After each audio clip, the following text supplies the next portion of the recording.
out alone. Do you live here? No. Then you must be visiting here, are you? My name is Frances Elizabeth Wright. I live at 67 Tivoli Road. I'm lost. Oh, you're lost. Could you take me home, please? I'm afraid. I should say I will. Come on with you. That's the way it began. Nothing extraordinary.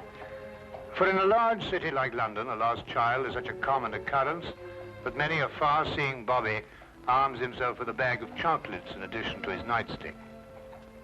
No one suspected that this was the beginning of a case that was to rock all England.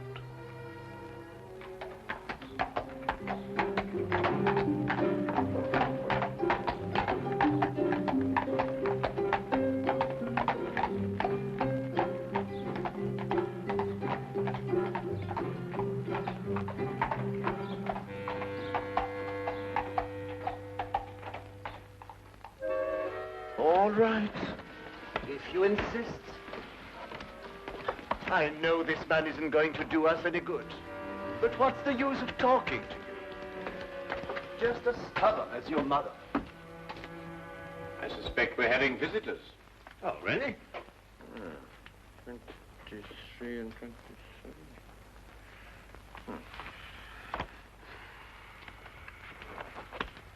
Come along, Nebuchadnezzar. I don't think you're quite dressed to receive attractive young ladies. Now, in you go.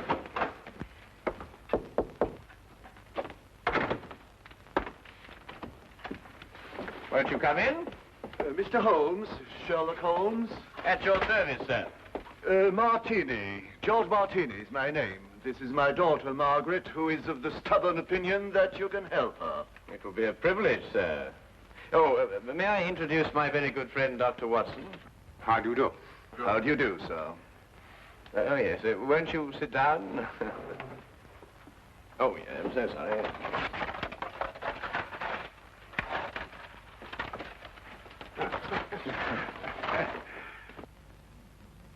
How can I be of any assistance to you? This is rather a confidential matter. Oh, yes, yes. Dr. Watson is both the soul of discretion and my invaluable colleague in all my cases, especially the more delicate ones. I see. Well, there's this fellow, Richard Trevor is his name, who's been courting Margaret here. A sly one, if I ever saw one. I could tell by the shape of his ears, and the fact that he belonged to that upstart Shield and Castle club. There was nothing wrong with his ears. They were beautiful, both of them. Nevertheless, he gave her the impression that he was going to see me last night and ask for her hand in marriage. Instead, the scoundrel sent me some fantastic note about being detained and then never appeared at all. I want you to find out what happened to him. What did Mr. Trevor say in his note? That he would be detained because he had run into a little girl who was lost and was taking her home. Have you made any inquiries at his home? Yes, with Father, of course. I don't think it's genteel to go to a man's rooms, even if he is your fiancé. Quite right. Quite right. There was no sign of him, but his clothes were all there. He wouldn't run off without his clothes, would he? No, hardly. Pure a guess. A deduction. Just as I deduced that you have a scar on the left side of your head, which you received in a naval battle. I'll be bound. How did you know that? Well, a right-handed man normally parts his hair on the left. Your parting is on the right, thereby indicating that you've changed it at some time or another to hide a mark. As to how you got it, that's obvious to me by the fact that you carry on your watch chain the insignia of His Majesty's ship Assault, which everyone remembers distinguished herself heroically off the coast of Africa. Well done, Holmes. I declare, well done. Will you investigate, Mr. Holmes? We'll look into the case immediately, Miss Martini. And as soon as we have any information for you, we'll let you know. I shall be forever in your debt. Mm-hmm. Or I will be after I see his bill. Here's our address. Oh, that won't be necessary, sir. I saw it marked on your hatband when you came in. If you'll forgive me, sir, a rather extraordinary precaution against the loss of a bowler only worth 2 guineas. Come, dear.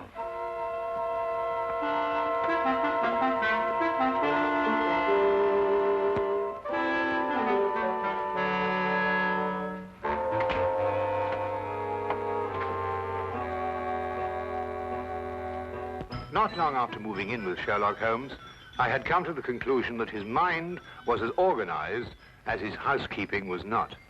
He was, without a doubt, the most perfect reasoning, observing machine I had ever encountered. And just watching him think had become sheer fascination.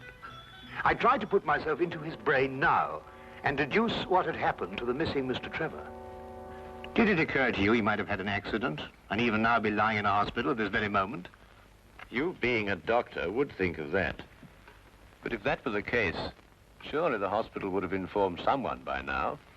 Maybe he skipped off and left her then. There's no guarantee he won't come back for his clothes or have them sent on to him. I'd grant that if he hadn't sent that note. A man deserting a girl isn't likely to send a note at all. And if he did, he couldn't conceive, as Mr. Martini put it, of such a fantastic one.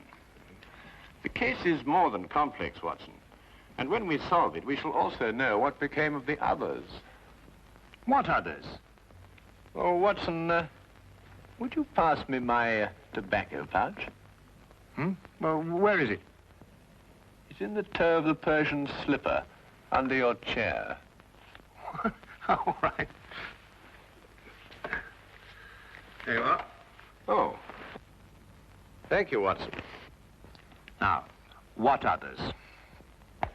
Well, it's come to my attention during the past 2 weeks that 7 men have disappeared, totally evaporated from the face of London. They had no reason to run away, every reason to stay. Trevor fits perfectly into this fabric. You mean then that there's more in this than just the disappearance of that young lady's fiancé? Unless you accept 8 consecutive coincidences. Could you accompany me this afternoon? Where? To the last place where Trevor must have been before he met the little girl. But you don't even know where that was. I'd say it was the upstart Shield and Castle Club. Why there? Well, if you were about to confront a man like Mr. Martini to ask for the hand of his daughter in marriage, what would you do first? I'd probably have a couple of stiff drinks first. And if you were a member? At the Shield and Castle Club, eh? By Jove, Holmes, of course. That's just what I would do. You see, Watson? You've been of invaluable assistance to me already.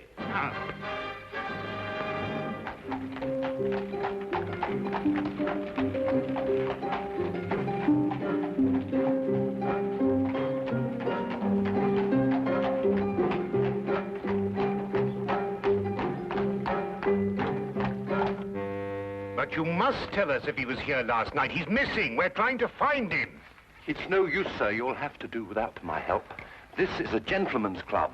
What has that got to do with it? He may not want to be found, if you know what I mean, sir. Now, look here. That's the way it is, sir. I'm sworn to preserve the privacy of our members. And having 2 little tots to feed, I'm not one to invite getting the sack.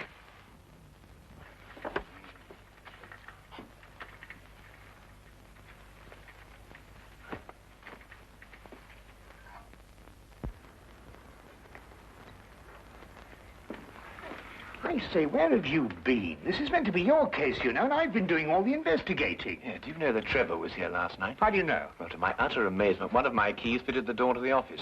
I went through all the chits and found one signed by him. It's just as you thought. He boasted his courage with the aid of stimulants from the bar. Do you mean you've broken into the office? Do you want to have us arrested? Us? Yes, by keeping the barman occupied, you served as my accomplice. Now, really, Holmes, you've gone too far. Now, the thing to do is to find the carriage that both Trevor and the little girl took. How do you know they didn't walk? Well, if she lived near enough to walk home, is it likely that Trevor would have sent a message saying he was going to be detained? What extraordinary reasoning. Not extraordinary at all, my dear fellow. Really quite ordinary. Oh, what on earth do you think you're doing, mate?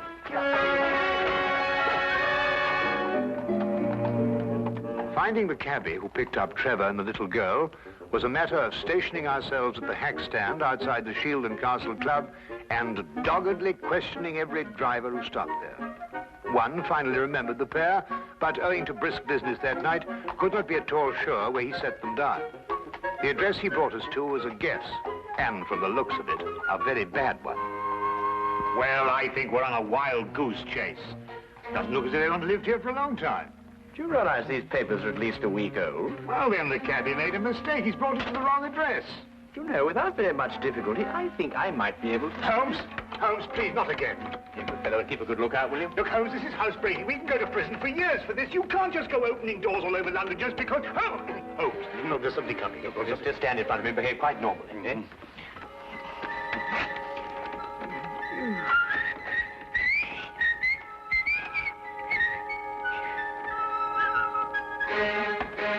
What's the normal behavior for housebreaking?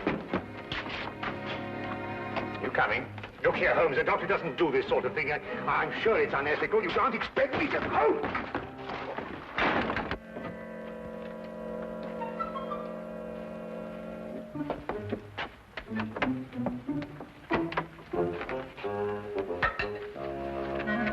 What are we looking for? I'm not quite sure yet. You won't find anything here. You said yourself the house has been unoccupied for the last week. Thieves in the night, that's what we are. A child's been here recently. Oh, what makes you think that? Do you remember as a youngster, Watson, penciling in moustaches on the faces of the advertisements? I suppose so. But what's that got to do with it? When I looked at those newspapers outside, I noticed that someone had penciled in a handlebar moustache on a woman advertising headache powder. I'd assumed that a child did it.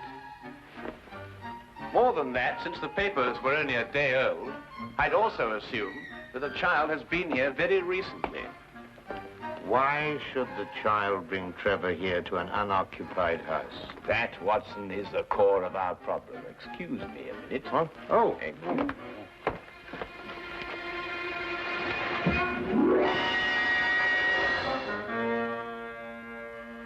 Good heavens!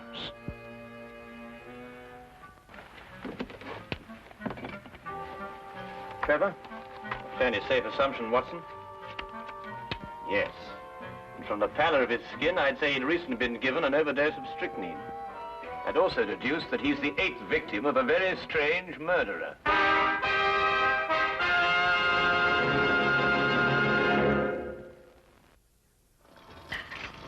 Dash the tea, Holmes. I'm waiting for some word from you. About what? Well, about the murder. Ever since we got back here, you've behaved as if nothing had occurred. And yet I'd wager anything that you're hot with some theory as to who's done it and why. I'm afraid we've run out of Indian. I think we've got some china, if I can find it. My guess is it's a cream passionel. Are you ruling out the robbery motive? Trevor was left without a shilling. Oh, that's just some sort of a smokescreen. After all, she... Good heavens, Holmes, what on earth do you think you're doing? Look, snake poison. Oh, no, don't be silly, Watson. It's China tea. Disregard the labels. I ran out of tin. Here, are you sure? Yes, I stake my reputation on it. You'll get to you, that is. Rather late for a caller. Good evening, Dr. Watson. Hello, Zog. Ah, hello, Wilkins. Good evening, Mr. Holmes, sir. I've got a message for you, sir, from Inspector Lestrade. A welcome addition to the day. A message from the good inspector. We've found another corpse, sir. It was in an empty house in Hammersmith this time. The facts are still the same. Robbery and strychnine poisoning. Oh, is he one of the 7 who disappeared lately? Yes, sir. How did you know? Well, I suspect that the other 6 will end up in unoccupied houses before very long. I think you'd better carry out a search in every unoccupied house in London. But this is July, sir, and everybody's away on holiday. The number of empty houses must be hundreds. Well, it's that, or wait until September, when everyone comes back and finds his own corpse. It'll be a very unfortunate situation for the good inspector. To say the least, sir. I'd better give the inspector your advice, sir. Yes, you must let us know what he says. That might be rather embarrassing. Good night, Mr. Holmes. Good night, Doctor. Good night. You know, Holmes, you were right. Trevor's disappearance was linked with the other 7. But what kind of fiend can be at the bottom of it? Well, we'll know more about it when we return from Brighton. Brighton? Yes, unless you'd rather not pursue this any further. There's a 6:10 train leaving in the morning. 6:08. Why Brighton? Because that's where R.J. Cookson lives. The place is R.J. Cookson. He's the man who owns the house in which Trevor was killed. How on earth did you find that out? Oh, no, never mind. It is tea, isn't it? Yes. Oh, I thought it was.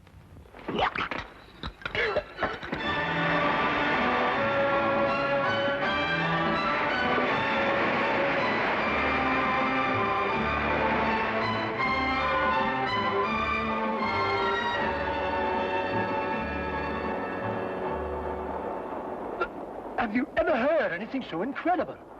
A corpse in my fireplace. And a stranger at that. Rather inconsiderate of someone, I must say. Why, when the police brought the news last night, I thought someone was pulling my leg. My fireplace. Really, I ask you. I'd say because the murderer knew you'd be away, knew that the house would be unoccupied, and that you wouldn't come back at an embarrassing moment. You're right, Mr. Holmes. Absolutely right. The culprit was acquainted with all my plans, and not wanting the corpse to be found in his own fireplace, chose mine. Precisely. But who could that be? I'd vouched that a full regiment of people knew of my plans to leave London. Then our task is to narrow down that regiment. How? You have me breathless. First of all, has anyone else the key to your house? No, not that I know of. Yes. I once gave my key to the greengrocer to deliver a parcel. Aha. But he gave it back. Oh. But bosh and bother, supposing a key wasn't used at all. Whoever did it could have used a tool or something and jimmied his way into my house. I've heard of those things being done. Mm-hmm. Oh, really? We found all the windows and doors locked. I'm afraid you've escaped me. Now again, Mr. Cookson, are you quite sure that no one else has a key to your house? Well, now, really, after all, I don't hand them out like calling cards to every... Wait. There's this charwoman who comes to my house once a week to clean up. But, oh, no, she couldn't hurt a fly. Well, what's her name? Mrs. Enid. But really, she couldn't be less harmless. She's 60 years old if she's a day. You take her for your own grandmother. Yes, but you know if she has a daughter? Daughter? Well, now, really, a woman of 60 isn't bound to have a little girl. Well, what about a niece or a granddaughter? Granddaughter. Now that I think of it, she does have one. About 7 years old. She recently came to live with her. Where does Mrs. Enid live? I have her address for... If you please. Sorry. Right here in my trousers. Do you really think it could be the old woman? Well, a charwoman has the ability to go anywhere in London. Ah, yes. Wait. 322 Radcliffe Way.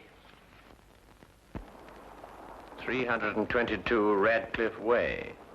To look at her, you'd never think she could hurt a fly. You'd take her for your own grandmother. Poison murders?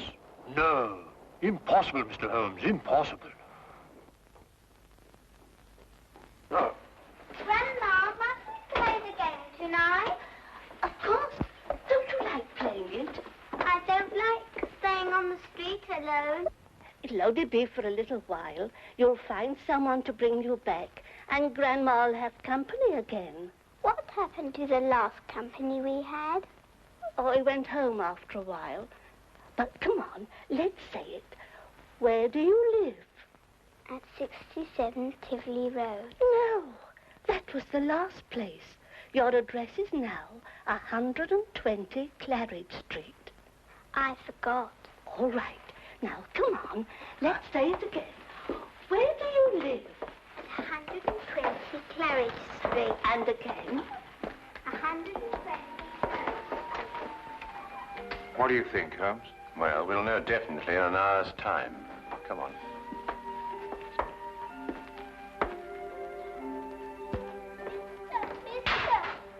Oh, hello. Oh, well, it's pretty late for a little girl like you to be out on her own. What's your name? My name is Frances Elizabeth Wright. I see. And where do you live? I live at 120 Claridge Street. I'm lost. Oh, dear. That would mistake you home. Come along, then. You must come in and try some of my divinity fudge. It's the least I can offer you for your kindness in bringing Francis home. Well, that's very kind of you, but really I ought to be getting along. It's just been made. Delicious. You'll make an old woman very happy if you'll try the first slice. Oh, very well, then. I am rather partial to divinity fudge. Francis. Thank you.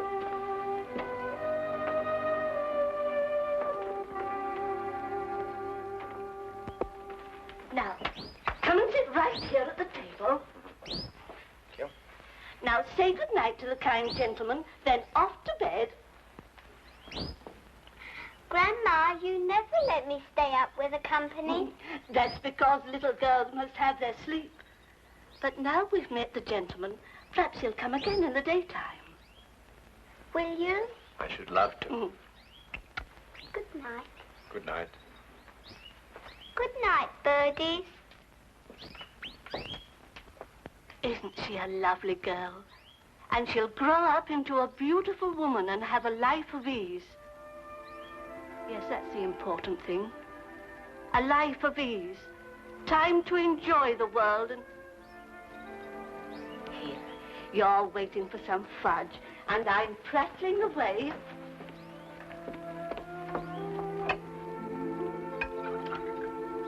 Here it is.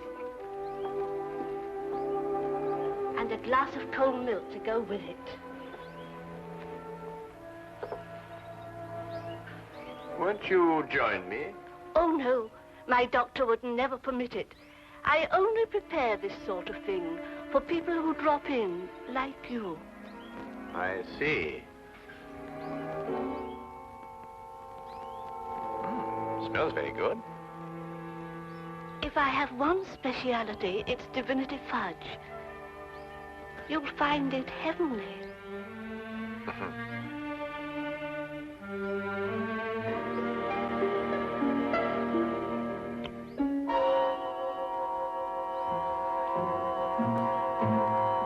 What's the matter? Nothing. I just wanted to give the birds a bit first. Don't. Birds don't eat fudge. Oh, yes, they do. They love it. Come on, old chap. Have a... No, you can't. Who are you?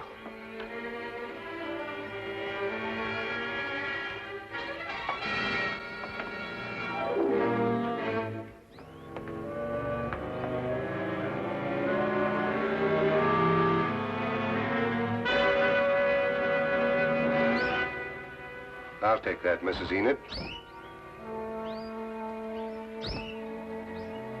Thank you.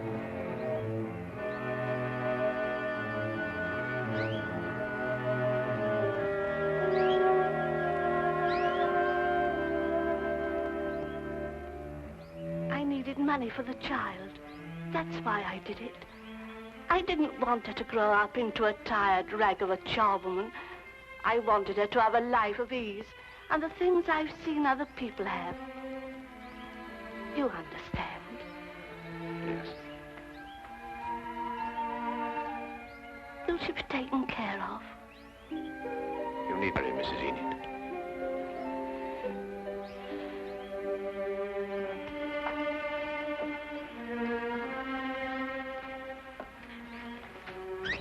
I wish now I hadn't tried to poison you. You might have visited us again as you promised, and we'd have been such good friends.